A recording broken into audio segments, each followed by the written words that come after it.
আকবর হায়দার কিরণ ভাইকে চিনতাম আমি, তিনি যখন বিচিত্রায় ছিলেন। সরাসরি সেরকম বন্ধুত্বপূর্ণ কোনো সম্পর্ক ছিল না, পরস্পরের নাম জানতাম আমরা, শুধু এইটুকুই। কিন্তু আমেরিকায় গিয়ে দেখি তিনি আমার খুব স্বজনের ভূমিকায় অবতীর্ণ হয়েছেন। আমাকে একবার দাওয়াত করে নিলেন তার বাড়িতে, আমি খেলাম। দাওয়াত খেতে গিয়ে আমি সেদিন তার একটা সাক্ষাৎকারও নিয়েছিলাম। কিরণ ভাই, আপনি কত বছর ধরে আছেন আমেরিকায়? আমি তো আসলে এখন আর হিসাব করি না, তবে প্রায় 8 বছরের বেশি হবে মনে হয়। কি এই তো সেদিন আসলাম, তারপরে এত ব্যস্ত জীবন, কিভাবে মাস যায় বছর যায় সেটা আর কোনো দিন যায় রাত পোহায় আবার দিন আসে। এর মধ্যে কি দেশে গিয়েছেন? না, দেশে যাওয়া হয়নি, তবে মনে মনে প্রায় যাই। আর ঢাকা থাকতেও আমি গ্রামে যেতাম না, কিন্তু এখন আমি মনে মনে গ্রামে যাই, জমির আলের মধ্যে হেঁটে বেড়াই। আমি এখানে একটা American drug company, chain store বলে আর কি, এটা ডু অ্যান্ড রিড, নিউ ইয়র্কে প্রায় 300 স্টোর আছে ওদের। তা আমি কাজ করি সেই কোম্পানিতে, ম্যানহাটনে আমাদের স্টোর। আর এই কাজের পাশাপাশি কিছু শৌখিন কাজকর্ম করি, যেটা হচ্ছে এখানে আমাদের একটা টেলিভিশন প্রোগ্রাম আছে।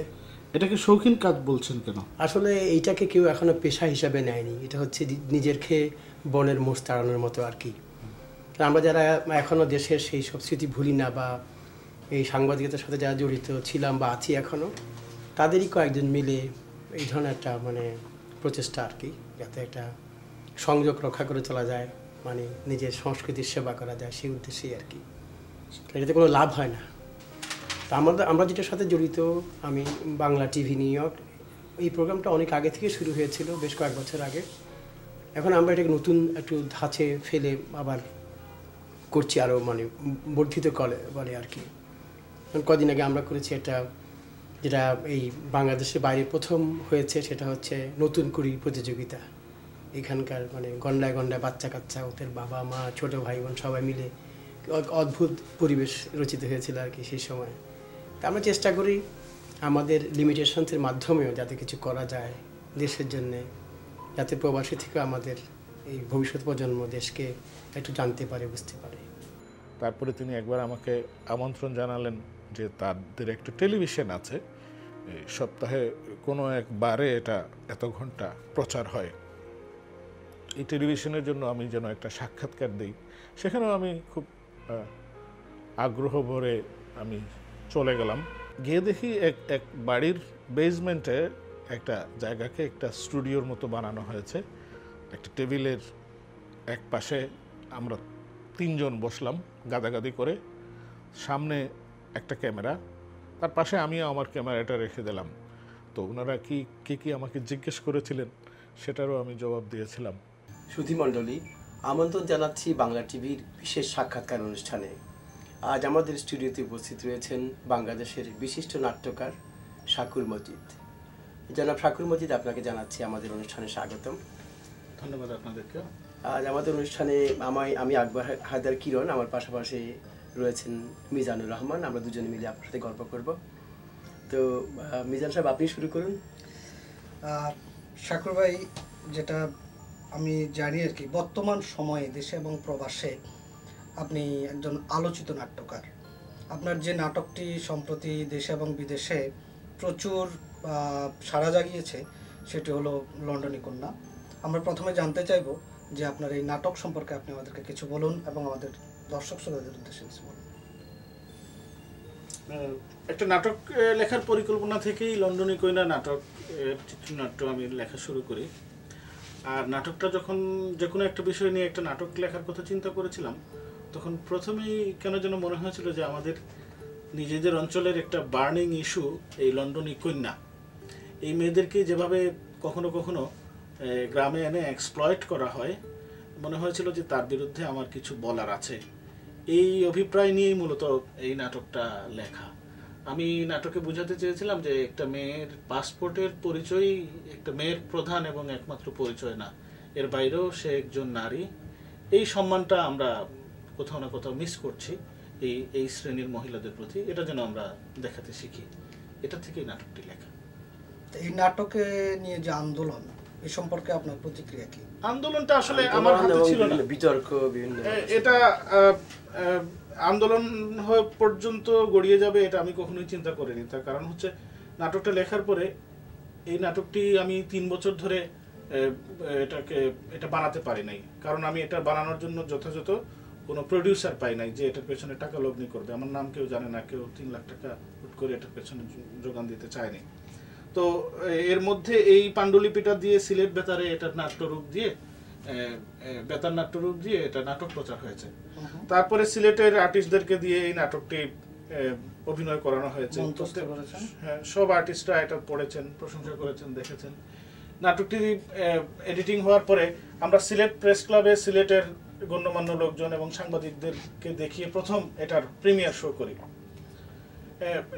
যাতে সিলেটের মানুষজন এটাকে কিভাবে নিচ্ছে এটা যাতে আমি বুঝতে পারি।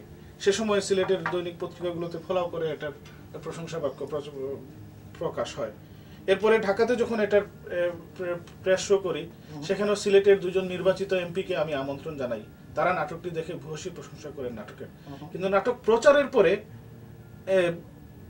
দ্বিতীয় দিন আমি একটা পত্রিকায় দেখলাম যে এই নাটকের বিরুদ্ধে আন্দোলন শুরু হয়ে গেছে সিলেটে, এবং তারপরের দিন দেখলাম যে কোর্ট পয়েন্টে মিটিং, বিশাল মিছিল, আমাকে অবাঞ্ছিত ঘোষণা, নাট্যকারের শাস্তি দাবি, নাটক প্রত্যাহার, নাটক বাতিলের দাবি, এবং আমি সহ বাংলাদেশ টেলিভিশনের ডিজি, নাটকের পরিচালক, কলাকুশলী সহ 14 জনের বিরুদ্ধে পরপর দুটো আদালতে 2টো মামলা পর্যন্ত হয়ে গেল।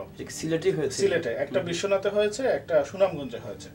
যারা করেছে আপনি তাদেরকে ব্যক্তিগতভাবে চিনেন? আমি তাদের কাউকেই চিনি না, তাদের কারো নামও জানি না, কখনো শুনিও নাই। পত্রিকায় দেখেছি যে তারা দুজনই নাকি কোনো না কোনো লন্ডনী কন্যার স্বামী। ওনাদের অভিযোগ যে এই নাটক প্রচারের ফলে লন্ডনী কন্যার স্বামী হিসাবে ওনারা সামাজিকভাবে হেনস্থ হয়েছেন। বাংলাদেশ টেলিভিশনের প্রথম নাটক কি ছিল? বাংলাদেশ টেলিভিশনের প্রথম নাটক ছিল শেষ দৃশ্য নামে একটা নাটক। এটা একটা হালকা মেজাজের একটা প্রেমের নাটক, কিন্তু আগে লিখেছিলাম লন্ডনী কন্যা। লন্ডনী কন্যা এবং শেষ দৃশ্য মোটামুটি পরপর 2 সপ্তাহে 2টো লেখা নাটক, কিন্তু ওটা প্রচার হয়ে গেছে তারও 1 বছর আগে। যেহেতু একটা হালকা মেজাজের প্রেমের নাটক ছিল, তো ওটার জন্য একজন প্রডিউসার পাওয়া গেল। ওটা উনি নিজের থেকে আমার কাছ থেকে স্ক্রিপ্ট নিয়ে এটা প্রচার করে ফেললেন। সেটা 99 সালে প্রচারিত হয়। 2টো নাটকই আমি 96 সালে লিখেছিলাম। ওকে, আমি যতটুকু জানি ছোটবেলা থেকেই আপনি লেখালেখির প্রতি আপনার ঝোঁক ছিল, যে কারণে আপনি জড়ায় পড়েন সাংবাদিকতা। কিন্তু এই নাট্যকার হিসেবে আপনি কবে আবির্ভূত হলেন? নাট্যকার হিসাবে আবির্ভূত হয়েছিলাম মূলত 85 সালে। ইন্টারমিডিয়েট পাশ করার পরে আমি গ্রামের বাড়িতে যখন ছিলাম, আমাদের গ্রামের একটা ঘটনা নিয়ে। গ্রামের বাড়ি কোথায়? গ্রামের বাড়ি সিলেট জেলার বিয়ানীবাজার থানার মাথিউরা গ্রামে। তো ওরকম একটা গ্রামে, অনেক গ্রামে কোন্দল থাকে, দোলাদলি থাকে, সেরকমই একটা কোন্দল, একটা দলাদলি আমাকে খুব স্ট্রাইক করে। এটা নিয়ে আমি সারা রাত জেগে একদিন একটা নাটক লিখে ফেলছিলাম, এবং আমি জানি না নাটক কিভাবে লিখতে হয়। এই নাটকটা লিখে আমি সিলেটের নাট্য প্রযোজক শিবু ভট্টাচার্য, ওনার কাছে গেলাম। শিবু ভট্টাচার্য আমাকে দেখে বললেন যে এই স্ক্রিপ্ট কে পাঠিয়েছে। আমি বললাম যে এটা আমার লেখা স্ক্রিপ্ট। আমার বয়স তখন 18-18.5 বছর। উনি বিশ্বাস করতে পারেন না যেটা আমি নিজে লিখে নিয়ে এসেছি। তো উনি আমাকে 1 সপ্তাহ পরে যেতে বললেন। 1 সপ্তাহ পরে আমি ওনার কাছে যেদিন গেলাম, সেদিন দেখলাম যে এই নাটকের রিহার্সাল হচ্ছে।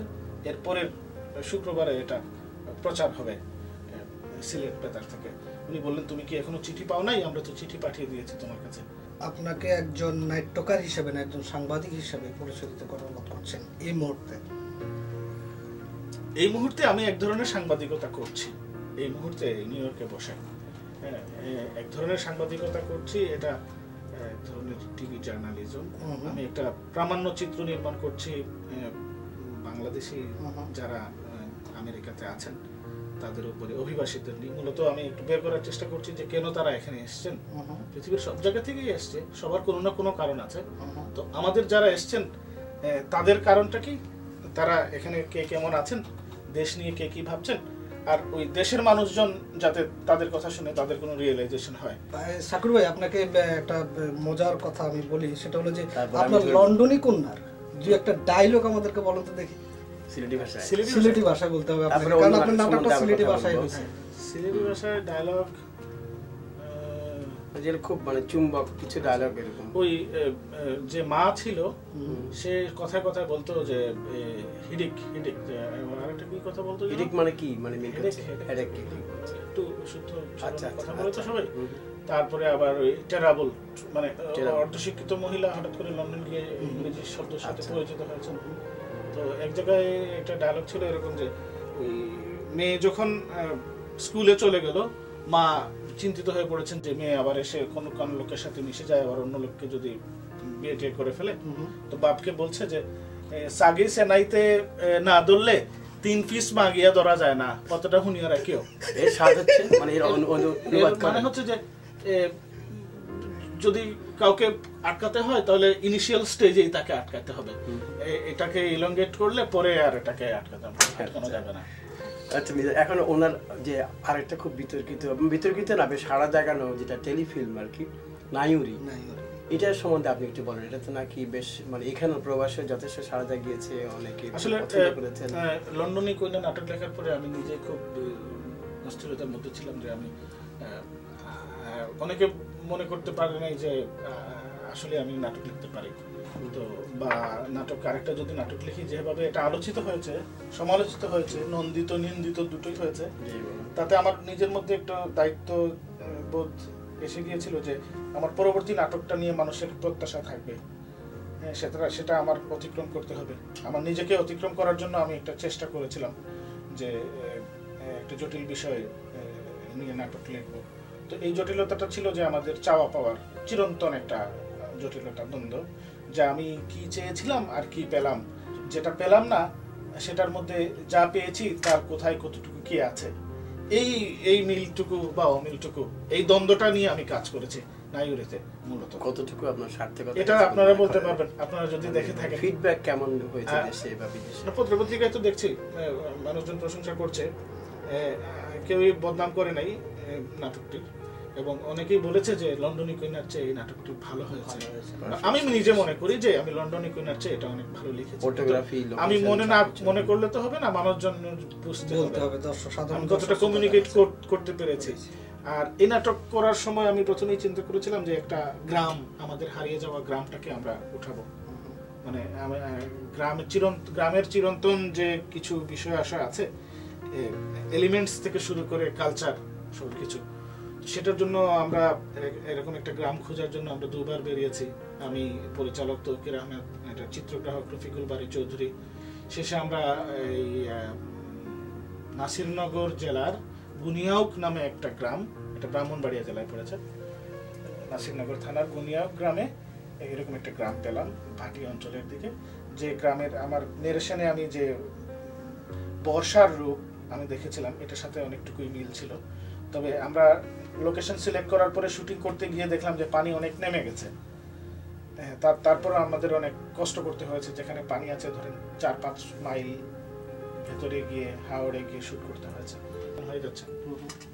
যা আমি আজকে এলিস আইল্যান্ডে গিয়েছিলাম, সেখানে দেখলাম যে সেই ইতিহাসটা, যে পৃথিবীর কত জায়গা থেকে কিভাবে এসছে মানুষজন, বাংলাদেশিদের নামও সেখানে আছে। ছবিটা দেখেছেন যা এফএন আমার যে ফিল্মটা দেখানো হয় না, ছবিটা আমি দেখতে পারি নাই, আমার ওই স্কেজুয়ালের বাইরে আমি গিয়েছিলাম।